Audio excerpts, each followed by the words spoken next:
Crews today will be searching the ocean floor for perhaps more debris from the Titan and maybe some clues as to what happened.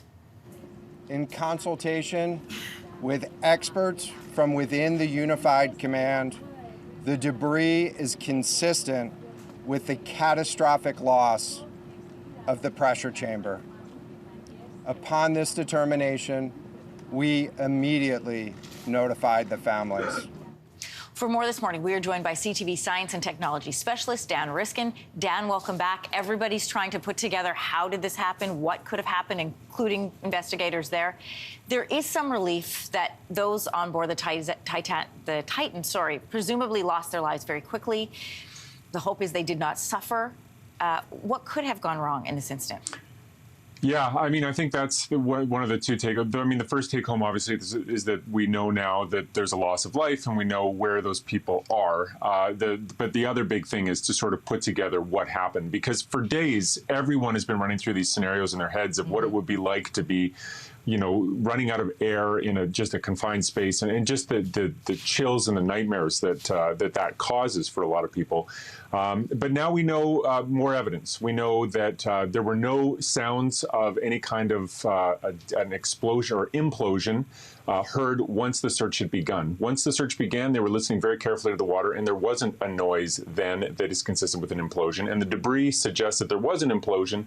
So the fact that they didn't hear it while the search was on means that it didn't happen while the search was on. It must have happened very early. And there's also evidence coming out now from the U.S. Navy that they did hear an anomalous something in the water around the time that the submersible went missing. So we really are piecing together the story that it imploded suddenly on the way down. Now the question is why? Was it the materials were insufficient? Is it the engineering of the design that was insufficient? Or is it possible that because this submersible had gone down several times before, that the repeated stress and strain and then release on the hull weakened it in some way so that it wasn't as strong for this dive as it had been for previous ones? If you think of a spoon and you bend the spoon a whole bunch of times and then you try to bend it again after that, it's much easier to bend than it was the first time. And that's something that happens to materials when they get stressed. They change their material properties. You know, we started this conversation talking about the people who were on board. I think a lot of people can imagine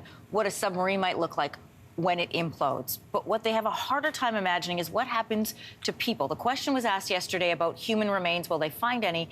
Experts yesterday saying there may not be any to find. What happens to the human body in this experience? Yeah, I mean, if you think, a lot of people have an intuitive idea of an explosion. You know, you see fireworks or you watch explosions on TV, and most people, fortunately, haven't been that close to an explosion. It's sort of something you have to think of in your head, but you imagine things accelerating away from an origin point and going out in all directions. This is the opposite. This is a whole bunch of water coming in very, very fast from all directions, crushing the things that are inside. So you can imagine that things, there's a tremendous amount of force, but it's not that it happens and then everything quiets down. There's going to be a lot of energy there that then is going to send debris in different directions. And so a debris field is consistent with that. It looks like something exploded, but it was an implosion that began it, and then catastrophic failure of all those pieces. So, you know, trying to imagine exactly where to look and what a person, you know, what a dead person might look like after something like that, it's just really hard to conceptualize exactly what they're looking for at this stage. But certainly they found parts of the submersible, and they know which parts of the submersible are going to be where the people were, and that'll be the place to start the search. I mean, it has been a story that has just captured everybody's attention this week. Dan, thanks so much for explaining a little bit more about what could have happened in that scenario. Appreciate talking to you. Thanks so much.